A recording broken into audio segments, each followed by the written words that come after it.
It's your boy Collinson, and once again, this is Certified Talk Podcast. As you always know, today I'm right here with one of the beautiful lady ambaye show up hapa, and the topic it's about things that women wish men knew.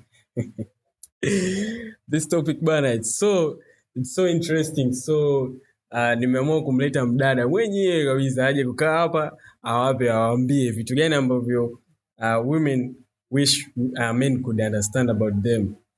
I'm Collison. Shout out kwa watu ambao wamesubscribe na kulike na kushare na kucomment, and kwa wale wote ambao wamekuwa wakiniambia podcast mbona ipo kimya, episode mbona hazitoki, this episode it's for you. And trust me, mpaka ndapomaliza hii episode lazima kuna vitu utakuwa unavijua tu, lazima kuna kitu utaondoka nacho. Mambo vipi? Poa. Poa. Niko poa. Fresh kabisa. Mbona umepoa? Au tukusizisha sindimba? No, kawaida. Uko poa? Niko poa. Kabisa. Welcome to the podcast. Thank you. What's your name? My name is Victoria. Victoria? What do you really do? Mimi nafanya voiceover. Only voiceover? Basi. Hauna mchongo mwingine? Hauna mchongo mwingine mjini? Mchongo mwingine ipo mingi sana. Ila watu wanakujua as a voiceover. Okay. Kitu gani ambacho unadhani mwanaume inabidi akifanya bila hata kuambiwa kwa mwanamke? Ni communication. Communication. Only communication. Communication, matunzo. Kumjali, vipo vingi sana.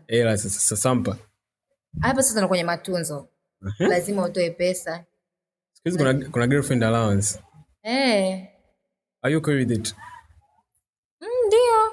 Kwa sababu ni mpenzi wako, kwa nini usinipe? Kwa nini msitwekee boyfriend allowance? Eti mnaonaje? Kwa nini kusebu na boyfriend allowance? Tangu lini mwanamke akawa na pesa? Tangu lini mwanamke? Akawa na pesa. Ana pesa au hana pesa? Ana pesa, anazo, yani hana. Sisi ni hatunaga always. Kwa sababu wanaume nyie ndio mmeombea kutafuta, japo sisi tunazo, lakini nyie ndio mnapasa kutafuta, yani ile. Yani unajua, turudi nyuma kwenye Bible, unajua Adam na Hawa na Eva kwa Wakristo wanasema. Unajua ni ushazoea kwamba mwanaume analeta vitu. Kwa hiyo Eva alipotoka tu mara moja akaenda kuleta ipo ambalo alileta madhara. Kwa hiyo sasa sisi hapa hatupasi kuwapa nyie ndio mnapaswa kuleta kwetu. Wewe huwezi kumpa. Okay, hujawahi au shawahi? Nishawahi. Ushawahi. Lakini sio desturi, yani haitakiwi. Haitakiwi. Yani kuna sehemu na sehemu. Kuna sehemu mwanaume akikwama, unajua kabisa huyu amekwama, unaweza akampa. Lakini ndio isiwe mazoea. Kwanza inakuwa inamuaffect yeye kwamba anasema mimi hata yani mwanamke siwezi nikampa pesa, yeye mwenyewe anaweza kujitafutia. Unaelewa Kwa yani mwanaume ndo anapaswa kutoa, sio wewe utoe. Huu ni uonevu lakini. No, so uonevu. Kwanza unamjenga kimentally kwamba yeye kwenye familia inabidi awe baba. Kama mpo kwenye uchumba, kwa hiyo baadaye inabidi awe baba, lazima atoke akatafute. Wait. Kwani mimi kutoa ile mnanijenga mentally kwamba nitakuja kuwa baba? Lazima wewe ndio unafanya kila kitu. Kwa hiyo inawezekana eti mimi nikae nilee watoto pale ndani, nikae nifanye usafi ndani, then nitoe mimi pesa yangu na hudumie. Labda kama kuna kitu ambacho kimemiss na najua kabisa kule hapa mimi mume wangu hapa amekosa. Lakini sio desturi ya kwamba mimi nitatoa pesa niwape nyinyi. Yaani wanawake kwa hapa wanaume, sio desturi. Mimi as for me, I think kupewa hela inaweza ikawa, lakini sio lazima. Kwa mwanaume kutoa hela. Mwanaume kutoa hela. Sio lazima. Sio lazima. Okay. Sio lazima ndio, kwa sababu mimi naonaga kama mpo kwa level ya mpo mna ndoa, like you guys have marriage, that's okay, but you're just dating. Unajua kuna watu wanadate nao mwezi mmoja, mtu anakuambia mbona unipi hela? Hiyo it's just a month. Unataka nikupe hela? Sio mbona unipi hela. Wewe mwenyewe unajua ni kuna vitu mwanamke wako anabidi awe navyo. Kuna zile sawa ndio atukatae, yani wewe hapo sorry na kigugumizi. yani kuna ile sehemu yani au saa inafika mwanamke anahitaji kitu fulani lakini anashindwa kukwambia. Wewe lazima ujiongeze kwamba mwanamke wangu labda kwa sasa hivi sijampa pesa muda mwingi, labda namba ngoja nimpe hichi kiasi fulani. Kwa hiyo ile inaleta matumaini.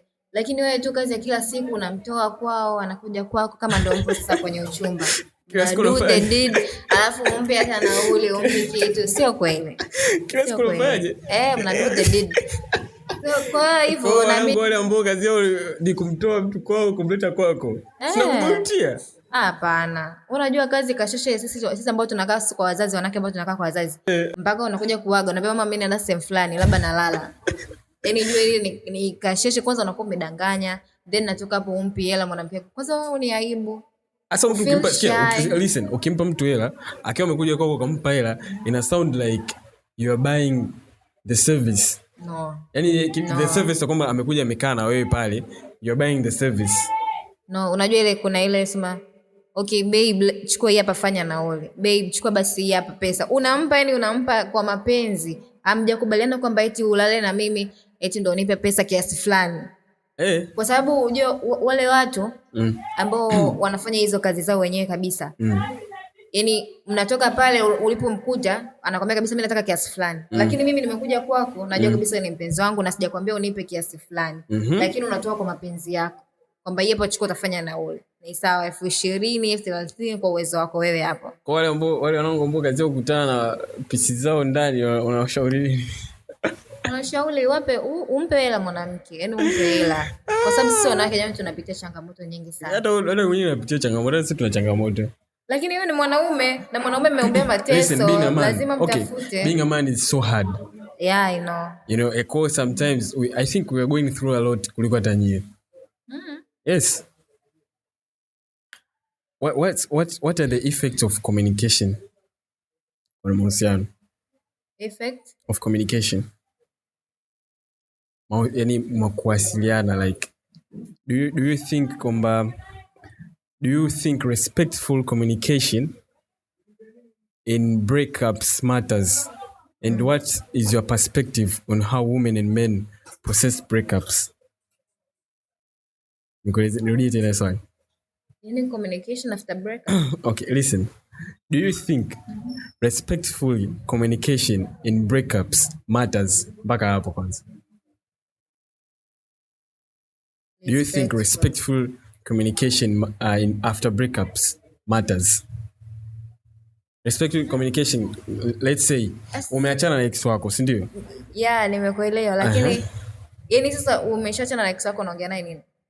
Yani respectful I can say ni kwamba vile kuna wale watu ambao wakishaachana wanaongeleana vibaya. That's respectful communication. Do you think respectful communication after breakups matters? Ndio. Unajua labda mimi hapa leo nipo na mpenzi wangu, tumeachana. Siwezi nikamwongelea vibaya. Yaani nimwongelee vibaya ili iweje? Kwa hiyo inahitajika ni kwanza kila mtu ana mambo yake. Kila mtu ana mambo yake, then so eti natoka hapa naenda kumwambia shoga yangu, "Tena unamuona yule? Yule alikuwa ni hivi na hivi." Haifai. Si nzuri. Hapana, mimi sijawahi. Mimi nikishaachana na wewe, nimeachana na wewe kabisa. Sitaki hadi unafuta hadi namba. Kama tumeachana vizuri, siwezi nikafuta kwa sababu unajua kuna leo na kesho. Lakini kama tumeachana vibaya, kwa nini namba yako nibaki nayo? Ya nini sasa? Kila kitu nafuta. Unfollow. Piga block. Kupiga block hapana. Lazima nione kwamba yani huko yani inakuwa vizuri. Kwa nini nikublock? Siwezi nikakublock. Kama kwenye social media nitakuwa nifollow sawa kwa sababu yani hiyo ipo. Siwezi nikakufollow mtu wakati hatupatani. Lakini kukublock hapana. Nataka uone kwamba nitapata mtu mzuri zaidi yako, kwamba ninaendelea bila wewe. Lakini kusema vibaya hapana. Unataka uone kwamba umuhitaji tena. Aone kabisa kwamba ninaendelea vizuri bila yeye. Unajua kuna mtu mwingine anaweza yani mmeachana anasema ni huyu bila mimi asingefika hapo. Yaani mimi bila huyu hivyo. Unajua Kwa lazima umuonyeshe kwamba bila yeye ni wewe unaweza. Kwa sababu hata uko nyuma ukuepo naye. And do you think men and women wana process breakups in a different way? Au wote wako sawa? Kwa sababu some people say men wana move on haraka kuliko wanawake. Wengine wanasema wanawake wana move on haraka kuliko wanaume. Yaani yani tunatofautiana na maisha, tunatofautiana kwa sababu wanawake labda sijajua nyewe kwa sababu mimi sio mwanaume, lakini kwa wanawake sisi, kama kweli nimekupenda kutoka moyoni, yani inachukua muda sana mpaka kumove on. Yeah. Sitokuonyesha, sitokuambia kama nataka nirudiane na wewe, lakini itanichukua muda sana. Lazima nitakuwa nakufuatilia, lazima nitakuwa naangalia hivi, japokuwa sitaki tena kurudiana na wewe. Unamfuatilia? Inatokea mtu piga naye 4 years 5 years 6 years afa mmeachana kwa kitu cha kijinga, lakini kabisa ni ile tu jeuri nafsi yako nasema mimi siwezi nikamtafuta, siwezi nikamwomba msamaha kwa sababu unajua kabisa kuna red flag ambazo zimetokea, na lazima move on, lakini unakuwa yani ndio hivyo unajitahidi ku move on, lakini huko una so you think men wana move on haraka kuliko women au women wana move on haraka kuliko men? Men tuna move on haraka? Yeah. Are you sure? Me I think both ina depend na watu wameachanaje. Kuna mtu unaweza akapiga tukio yani mpaka kumove on, yani watu wanaongea mwenyewe, mtu hataki kujua kabisa chochote. No, yani wanawake, ngoja nikwambie, hata leo hii labda sasa mimi na wewe tuna date labda for 3 years baada tukaachana. Yani mimi hapa naweza nikatongoza na mtu mwingine, yani nimetoka labda tukiesha pole nikatongoza na mtu mwingine nikamkatalia, lakini wewe unaweza ukamtamani tu mtu ambaye unamuona hapo sasa hivi. Tumeachana lakini ukamtamani na mkaanza mahusiano unakuwa unasahau. Lakini mimi sio rahisi kusahau. Ndio maana nasikia story nyingi sana, kuna mtu labda anaolewa, mdada anaolewa, lakini anakuwa na mahusiano na ex wake. Jiulize. Mpo wengi sasa hivi? Wengi, inatokea, story nyingi zipo. Kwa hiyo wanawake sisi ku move on ni kazi sana. Wanaume ndio wanawake. Ni tofauti na wanaume na sisi hapa. Mimi kwangu mimi naona ina depend na mtu uvoachana naye. Kuna matukio mengine ni ngumu kumove on, kuna matukio mengine ni rahisi. Na hata na uchosema kwamba kudate na mtu muda mrefu na depend na. Kama date na mtu muda mrefu, it's really hard for you to move on. Kweli. Kama date na mtu muda mfupi, mwezi mmoja, unataka usimove on, date na mtu mwezi mmoja. Acha mwezi mmoja mimi nakuwa sijampenda. Kama yeye amenifuata serious mwezi mmoja mimi kwa sababu yeye ndo mwanaume kanitongoza mimi. Mwezi mmoja ule anakuwa labda nimemkubalia sawa, nasema sasa hivi sina mahusiano, nimemkubalia. Ule mwezi mmoja nakuwa ninamwangalia. Yeye ndo atanifanya mimi nimpende. Kuna mwezi mmoja kuangalia? Yaani inawezekana na zaidi. Inawezekana na zaidi ya. Mimi nilivyokuwa na mahusiano na mtu wangu, nijitolea mimi mfano. Alinifuata lakini sikumpenda papo hapo. Nilisema nao nipo single, let me yani nijaribu kwa ule labda atakuwa okay. Hivyo umeona, lakini sikumpenda. Ule mwezi ukapita, wa kwanza, wa pili, yeye ndo alikuwa ananishawishi mimi nimpende. Yaani nilimuona kabisa ana jitihada, ana juhudi. Unaona? Hivyo. Baadaye huko mbele miezi 3 4 hivyo, na nikaanza na mimi nasema why mbona sasa kama ndo sasa hiyo ndio mbaya. Unasema kwamba ukiwa hivyo yani like ukianza kuona like unaanza kumpenda mtu baada ya miezi mingapi, yeye ndo anakuwa anaacha kupenda sasa. Ndio inatokea hivyo mara nyingi sana. Ndio maana nasema wanaume wanaanza kupenda wao afu tunafuata sisi baada ya kupenda baada mwanamke kupenda mwanaume ndo yeye anakuwa ameshakuzoea tayari. Kwa mapenzi tena anaanza kukata taratibu. Hiyo ipo. What's your longest relationship ambayo shake date?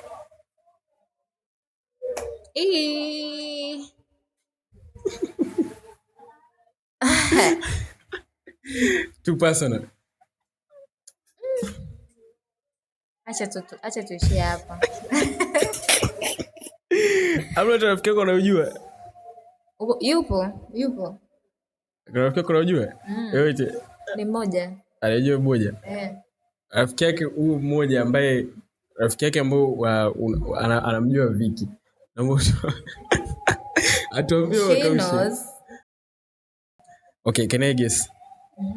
A year, 5 months, 6 months, 2 years, 1 year and a half. No. 3 years, 5 years, 4 years. Yo, umenit 4 years. Wajua ni ndoa? Ndio hivyo. Umenit 4 years lakini sipo naye sasa hivi. Kabisa. Serious. What do you really know? What is your idea when someone says emotional dependence? Emotional dependence. Yes, sir. Emotional dependence. Wengi nakuja kwenye akili yako mtu akwambia, are you emotional? You're so emotional dependence. Yaani tuseme like naelewa ni kama vile mtu yupo kwenye mahusiano anapenda umechukulia vitu serious sana. Unajua mpo kwenye mahusiano. Unajua kuna mahusiano mengine bana. Unasema kwamba mimi na date na huyu lakini tufike mahali fulani, lakini huna uhakika. Lakini wewe kila kitu chako unachukulia serious. Ukifanya hivi mara unalialia ovyo. Yaani hivyo kitu. Tunajalia. Kitu kidogo unalia, mara hivi uje nitafuta au unalia. Emotional dependency. Asa have you ever experienced, because have you ever been there in a emotional dependency? Have you ever been in that cycle? Yes. Kabisa. Ndio. Has emotional dependency, has it contributed in people having unstable relationships? Ndio. Unajua ukiwepo na yani ukiwepo emotionally sana. Yule mwanaume kwanza mwanaume apendi kubanwa cha kwanza. Apendi kubanwa. Kwa hiyo unapokuwa vile unalia kitu kidogo, mara hujanitafuta, kuna hujanitafuta, unajua hivi unalialia sana, kwa hiyo inamchosha, unafanya yule partner wako achoke. Kwa hiyo inakuwa rahisi sana nyie yaani msiseto kwenye ile relationship. Wengine wanasema mwanaume hataki kuambiwa vitu, yani kuna vitu hataki like muda wote unamwambia, yani hataki kuelekezwa. Na kuelekezwa ipo. Kuelekezwa ipo. Lakini sasa ndio inakuja ile unamuelekezaje? Au unamuelekeza, unajua kuna mtu ile anamuelekeza, yani akipost labda unajua tuseme like wewe hapo upo kwenye mahusiano. Wewe hapo una marafiki wa kike. Maybe yani sasa hivi tu ishazoeleka kwamba kuna ile kipindi mtu anafika labda birthday yake unamposti, lakini girlfriend wako hataki. Ingali hapo yeye amewakuta wewe ni marafiki zako ila anakupangia. Lakini anakupangia. Kwa hiyo ile sasa inakuwa inamchosha mwanaume. Yaani anachoka. Kwa nini sifanye hivi? Au tu mtu akicomment kidogo ipo hivi, yani unajua. Kwa sasa itakiwi sasa kumuelekeza sana, ushamwambia mara moja. Kama ni mtu kuelewa, anaona kabisa upendi wewe kitu hiki, ataacha. Lakini sio ndio ile kila siku unamwambia. Akifanya hivyo unamwambia, unafanya hivyo unamwambia. Yaani anachukulia kama vile ni bado hujamwamini, afu unamchukulia kama vile mtoto. Can you date someone ambaye umemzidi uwezo wa hela? Unaweza date mtu ambaye umemzidi hela? Nimemzidi? Yaani umemzidi kipato tuseme.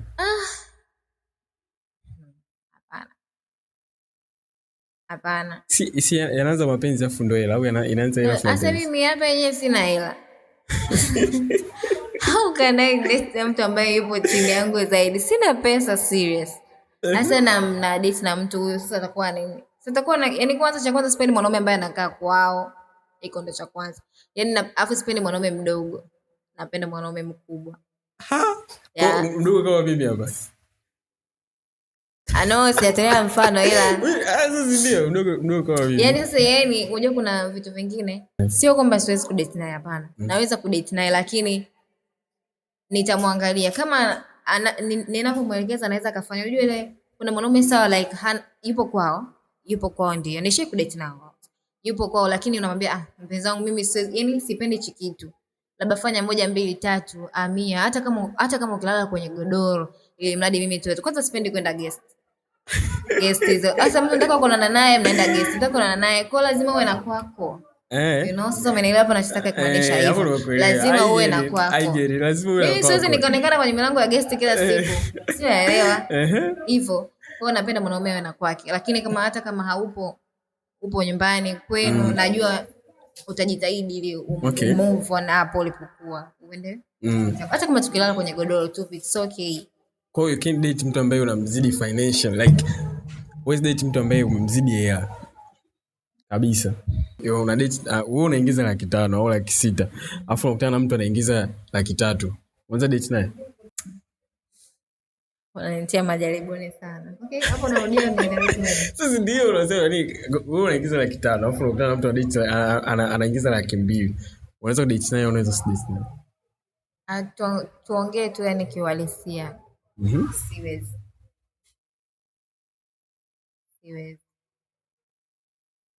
Kabisa. Agipo 100,000, 200,000 si 300,000 tu. No, mimi siwezi. Hiyo pesa yake ndo inahitajika kutumika. Pesa yangu ni pesa yangu. Mimi mwanamke. Pesa yake ni pesa yetu. Pesa yako? It's mine. That's unfair.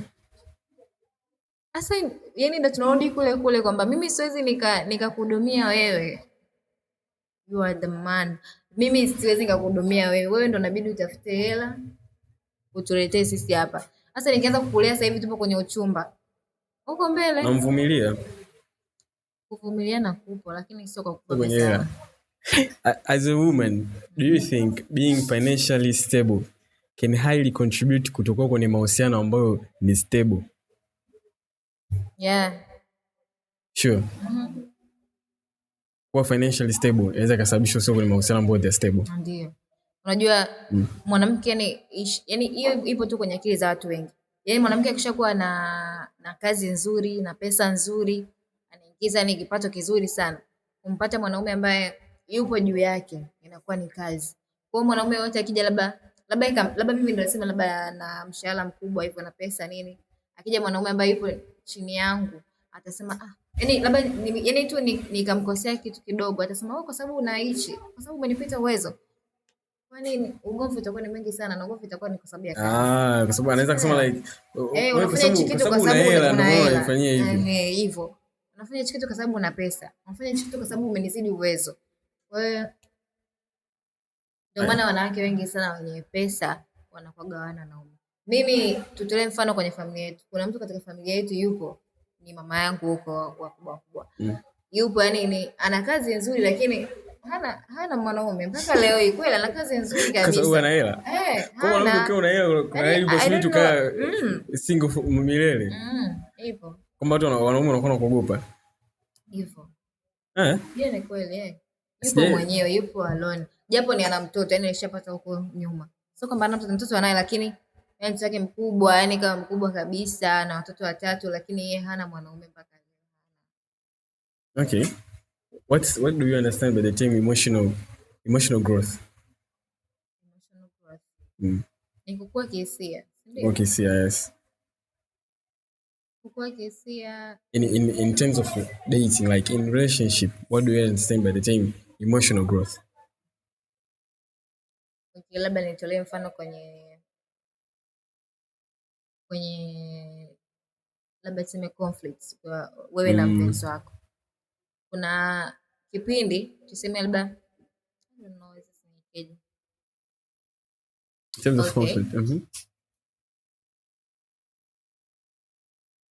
Okay, kuna kipindi maybe unaweza kuwa unagombana na mpenzi wako. Lakini una hilo unasema yaani unapuuzia vitu. Unapuuzia mpenzi wako akakosea, unapuuzia. Lakini ukishakuwa kihisia, ukishaelewa kabisa kwamba hichi kitu huyu mtu amenikosea. Lazima utakaa naye chini, utamwambia, sipoelewa unaweza ukamove on ukaachana naye. Lakini ukiwa hujakuwa kihisia, huwezi ukaachana naye. Utasema tu atabadilika. Ambacho hicho kitu ambacho hakiwezekani, huwezi kumbadilisha mtu. Huwezi kumbadilisha mtu hata kidogo. Okay. Kwa vitu gani ambavyo vinakubua yani kwenye mahusiano vinakubua? Vitu vitatu ambavyo vinakubua kwenye mahusiano. Mimi dharau cha kwanza. Cha pili kuto kunishirikisha vitu vyako. Unashirikisha? Mimi nikikupenda kwa kwenye mahusiano mimi siwezi nikasema eti mimi natoka hapa nisimwambie Collins kwamba mimi naenda sehemu fulani. Yaani kitu chochote. Siwezi nikasema eti mimi ninaenda kutafuta kazi sehemu fulani nisikwambie. Sasa nikwambia eti mimi naenda kwenye party nisikwambie. Kwanza naomba ruhusa yako. Yaani unaomba ruhusa? Mimi siwezi bila wewe. Yaani lazima ujue. Mtu mwingine anasema labda nikikushirikisha unaweza kukataa. Hapana. Kwa mfano labda mimi nataka niende club, naweza kukwambia like babe I want to go club with my boys. Kwa hiyo siwezi kukushirikisha like najua utaniambia usiende bwana. Kwa kuwa mimi hapa nikikwambia naenda club, sasa nakwambia wewe umeniambia sawa. Unataka nikubali. Kwamba na mimi hapa siku nilikuwa nataka niende na utakubali.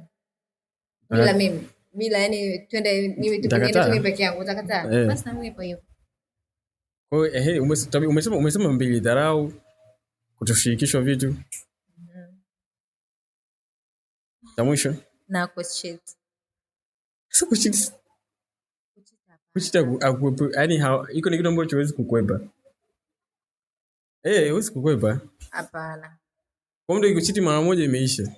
Siwezi kuvumilia. Kwa nini? Mara moja? Siwezi kuvumilia. Mara moja? Ndio. Mtu amekucheat mara moja unamwacha? Siwezi.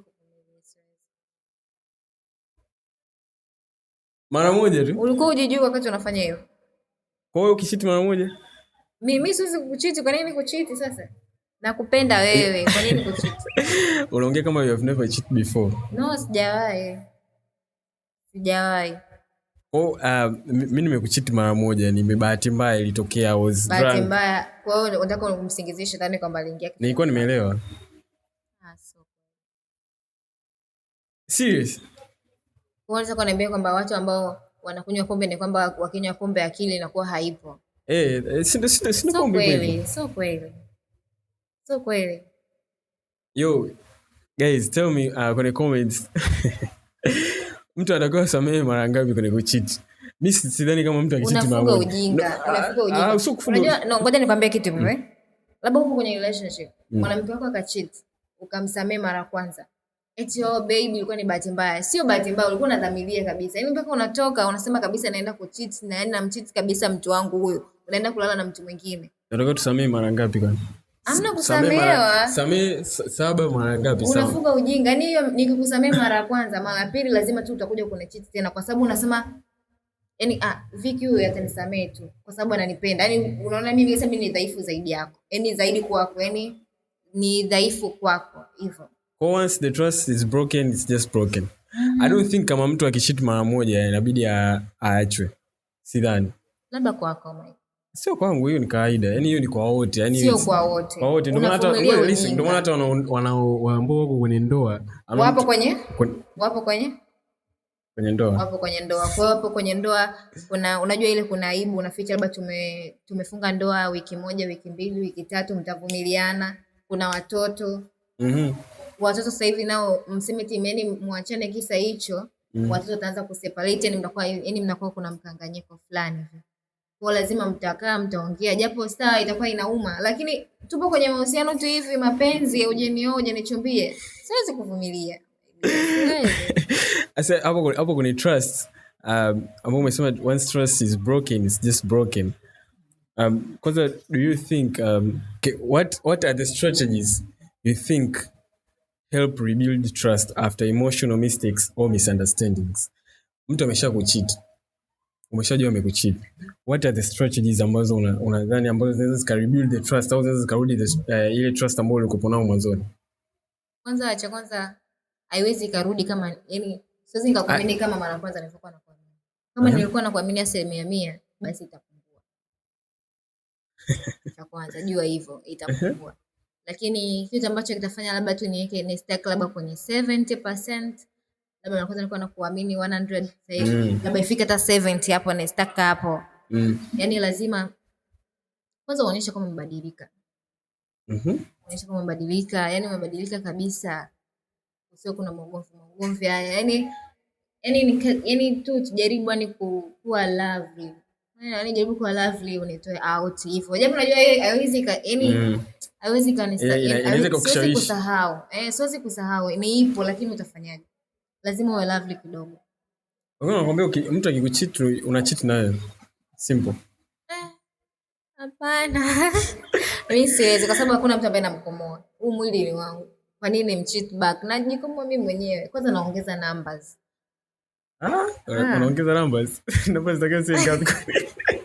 Numbers zitakazo ngapi? Hamna. Niwe mwenyewe tu lakini unaongeza numbers. Sasa hivi kuna magonjwa. Kwa hiyo ukimcheat eti simeti namkomoa na mcheat na yeye. Ile umia hapana, unaumia wewe mwenyewe. Okay. As for me, I think uchokisema ni sawa, like kurudisha ile energy ambayo mlikuwa nao mwanzoni wakati mnaanza kudate. Labda zawadi, kumtoa mtu out, you know, kwa kunaongea naye mara kwa mara. Yeah, I think inaweza rebuild trust, lakini not 100%, but I think kuna trust inaweza ikarudi hapo. Kama 70, 60 hapo. 90, 100. Hapana. 100 sure. Unajua na watu ambao yaani wamechitiana mpaka mwenyewe unasema mimi mwenyewe singeweza kumsamehe. Sasa hapo ndo tunakuja kwenye mazoea. Unajua mtu mwingine yaani anamsamehe hivyo, wanasameheana. Yaani ni ile mazoea. Sasa nitafanyaje? Mtu nishamzoea, nimesha date naye 4 years, 5 years. Nitaenda wapi? Nitampata nani ambaye nitakaza yaani unajua kuanzisha mahusiano upya ni kazi. Kwa hiyo mazoea ndo yanafanya mtu abaki. Kuanzisha mahusiano upya ni kazi, wewe maintain. Sasa ufanyaje? Kuanzisha mahusiano upya ni kazi wewe maintain. Ni kazi sana. Unajua kuanzisha mahusiano upya hata hapo nje unaweza hata sasa hivi hapa naweza nikaanzisha mahusiano mapya. Ngoja sasa nikwambie. Yaani sijui kwa wanaume nyewe kwa ni rahisi lakini kwa wanawake sisi ni ngumu sana. Yaani mpaka nimpate mtu anasema huyu kweli ananipenda, huyu kweli ananipenda. Yaani ni kazi sana. Yaani lazima kwanza nitakuwa ni na kidonda na nipo yaani na kidonda. Kwa hiyo ni kumpata tena sijui nikuelezeje lakini ni kazi. As for me, I think kumpata mtu mwingine mpya ni rahisi kuliko kumaintain mahusiano. Kufika mwaka ni ngumu kwa sasa hivi. Mahusiano mengi haiwezi kufika mwaka. Hiyo ni fact. Ni sawa, nakubaliana na wewe. Kwa I think kumaintain mahusiano ni rahisi. Ni ngumu kuliko kuanza mahusiano mapya. Ni kweli. Can you tell me one silent struggle that women deal with in relationship? One silent struggle. Just one silent struggle.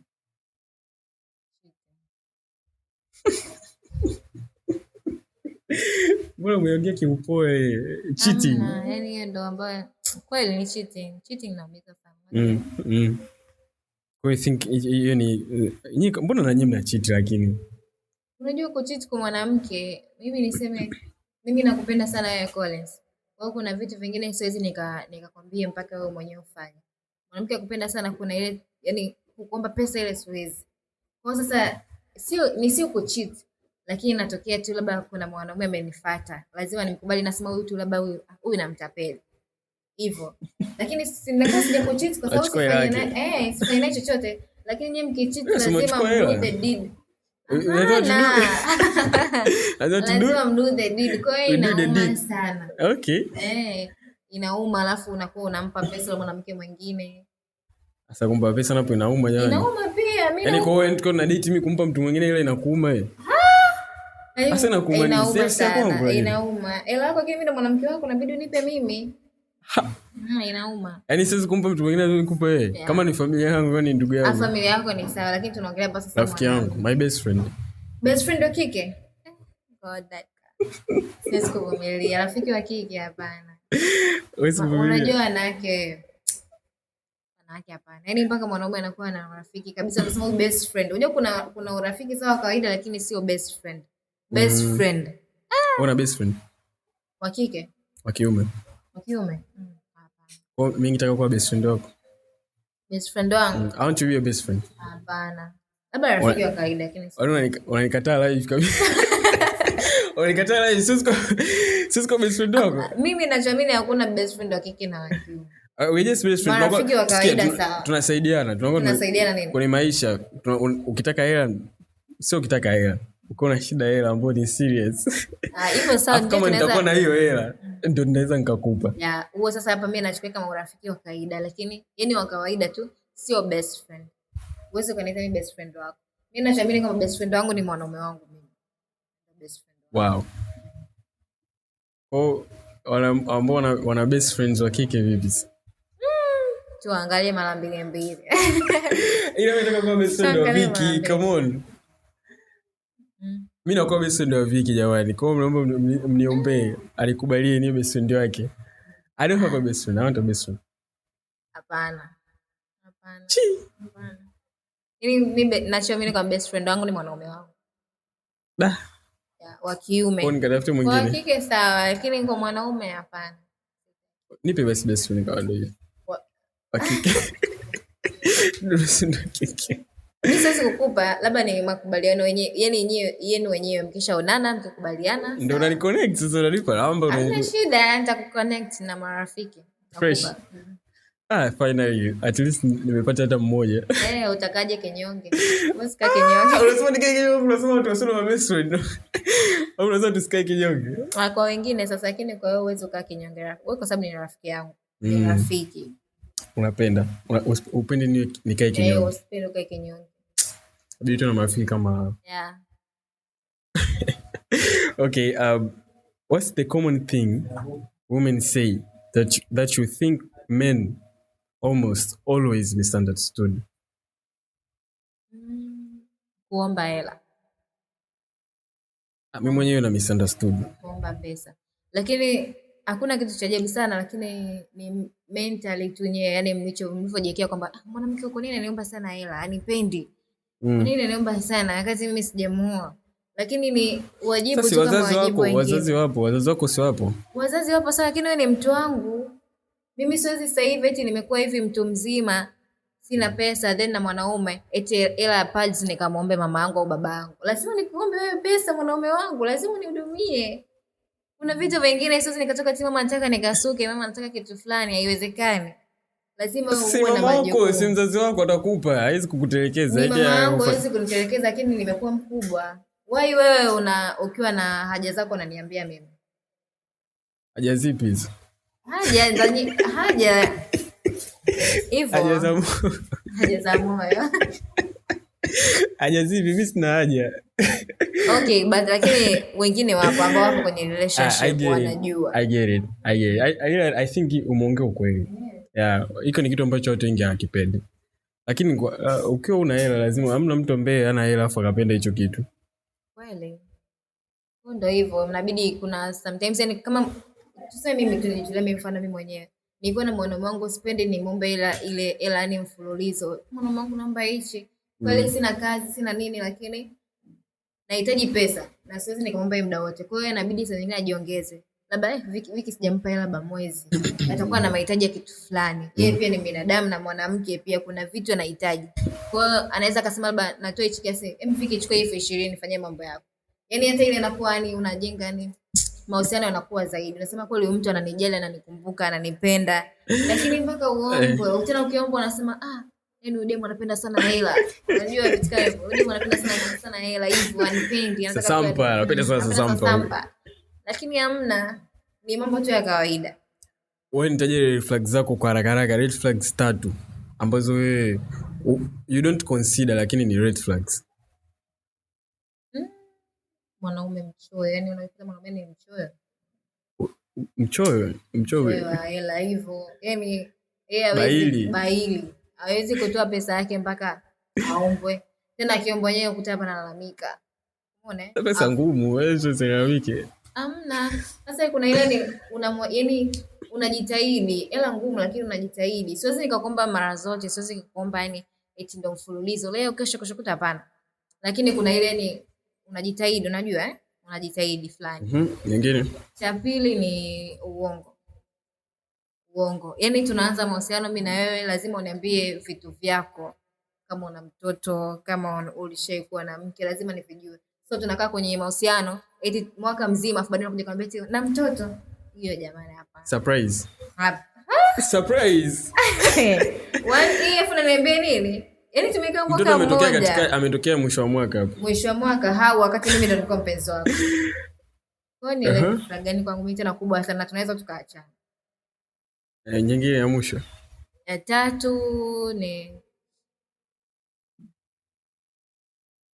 tatu ni poor communication. Yaani poor communication tena ni yake ya kwanza. Yaani poor communication, yani mimi napenda sana kuongea na mwanaume wangu. Napenda sana. Kuongea na simu, kuongea na nini? Kuongea na simu, hata chats, yani vyovyote lakini unitafute. Umeona? Najua kuna kazi, najua upo busy, lakini inawezekana tunaamka asubuhi, umetoka kitandani mpaka unafika kazini usinitext mimi. Sawa hujanitext asubuhi labda ulikuwa umechelewa kuamka unawahi kazini. Mchana kwa hiyo wewe hauli, haunywi chai au uendi chooni. Kwa hiyo communication, yani jaribu hata kunitumia hata kama message, yani babe mambo umeamkaje, umeshindaje, umeona na feel proud na mimi na mwanaume ambaye ananikumbuka. Lakini unakaa mtu mwingine unakuta full day ya kutafuti 24 hours anakosa ndani amekaza kazi sio kweli. Wewe ni binadamu, unakula, unaenda chooni, ipo hivyo. Okay. Unatoka hapo kwenye usafiri. Unaweza ukanitafuta muda wote, unaweza kunitumia message, babe mimi leo nitakuwa busy naenda kazini hivi na hivi, bla bla bla hivyo. Nakuelewa. Huwezi piga simu, huwezi tuma voice. Tena sasa hivi mitandao imeturahisishia, so mpaka uandike message ndefu, unatuma zako voice au unapiga simu tayari. Nakuelewa, mtoto wa kike natulia, najua mwanaume wangu anaenda kutafuta. Chukua hili hapo. Have these questions hapa ambazo ni it's like a game. You know, as we always do when it's Certified Top Podcast. Asa hapa kwenye hii game maswali unakuwa unasema say it au skip it. Yaani ni skip swali, niende swali linalofuatia, au usay like uniambie sasa hilo swali ambalo nitakuwa nimekuuliza explain. Okay. Are you ready? I'm ready. Okay, what's something men do think it's romantic but women hate? Say it or skip it.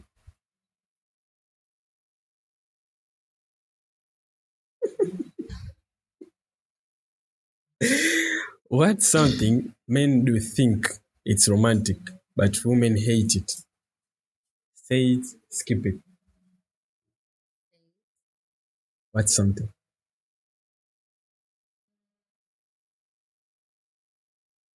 Yani na vitu mwanaume ambayo fulani anafanya kukutambulisha, maybe labda mmetoka au tuseme labda mmeenda kwenye game, labda mechi, labda mmeenda uwanjani, kule uwanjani labda nakutana na marafiki zake nini yani kuna ile something, yani sijui nisemeje, labda kote labda tu anakushika, yani anakushikashika, yani sasa nipo na washikaji na I feel proud. I have my girl right here. Lazima nimshikishike nini? Kwa nini unishikishike mbele za watu? Sasa nzuri, lazima nikushike. Yani hicho kitu kwetu kinatukata mno.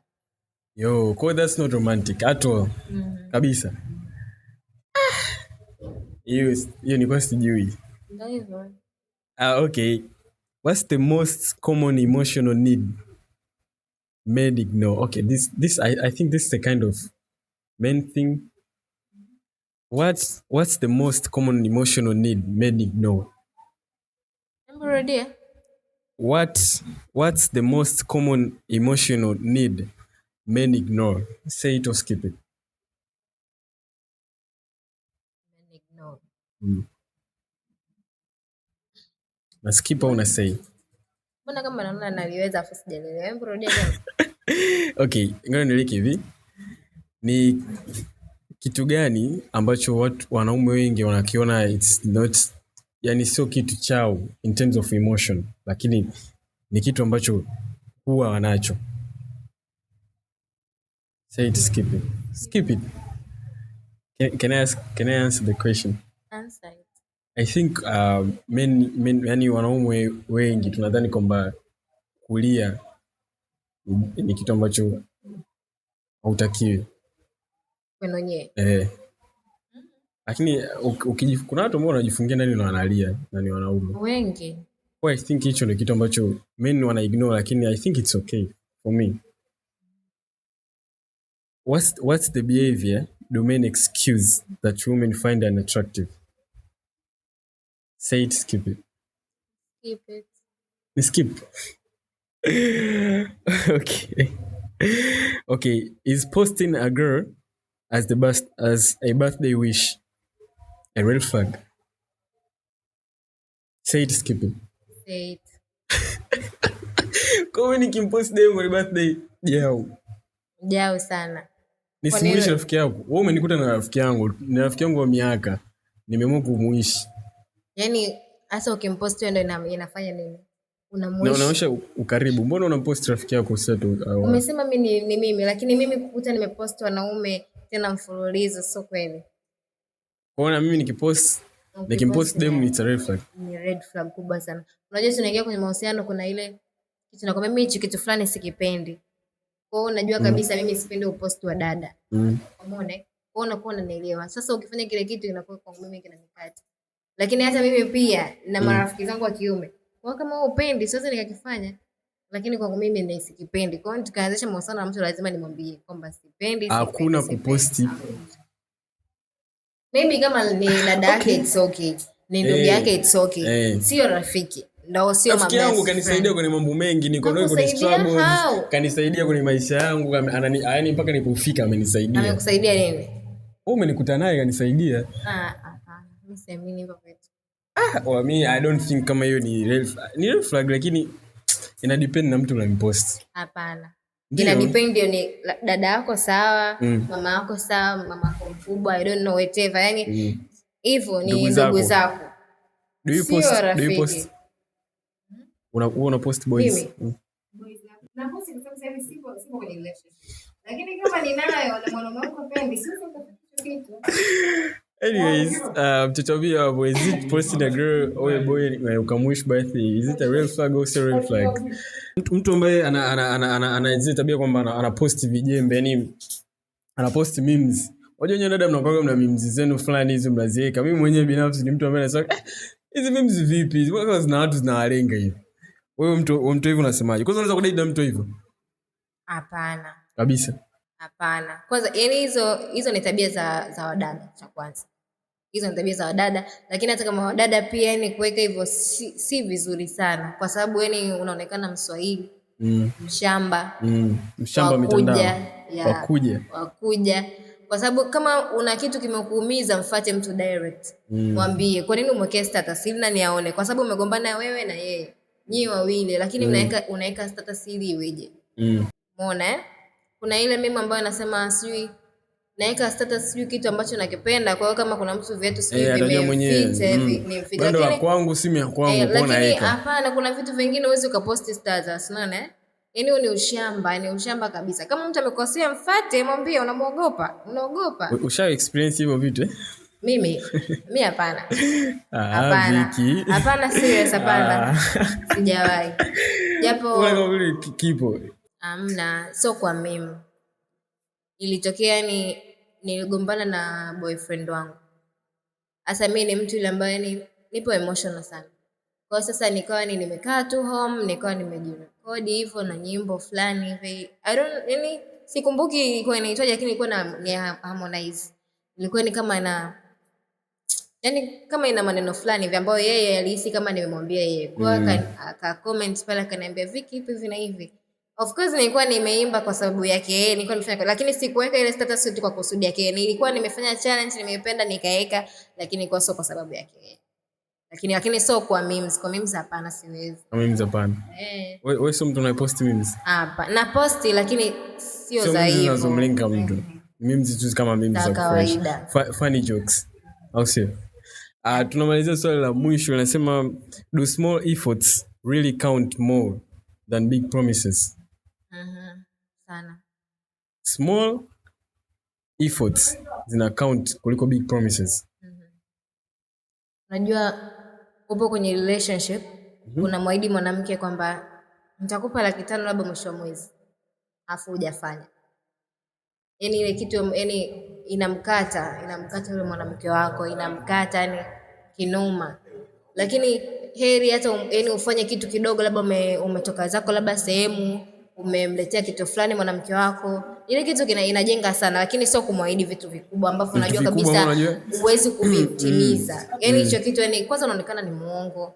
Hivyo unajua like mimi hapa ukiniahidi leo kitu labda Viki nitakupa tarehe fulani, yaani kiasi kadhaa labda 300,000. Ile pesa mimi nakuwa tayari nishaimaliza kwenye akili yangu. Yaani tayari nishaipangia mahesabu, ishaisha tayari. Alafu unakuja usiku hujanipa. Unapiga mahesabu ile ambayo hujaishika. Sasa unakuamini kwa sababu ni mtu wangu, wewe kuamini, naamini kabisa utanipa. Lakini wewe unapokuwa unajanipa hivi inakuwa inanikata tayari, alafu unakuwa unaniharibia mambo yangu. Siwezi kukwambia, lakini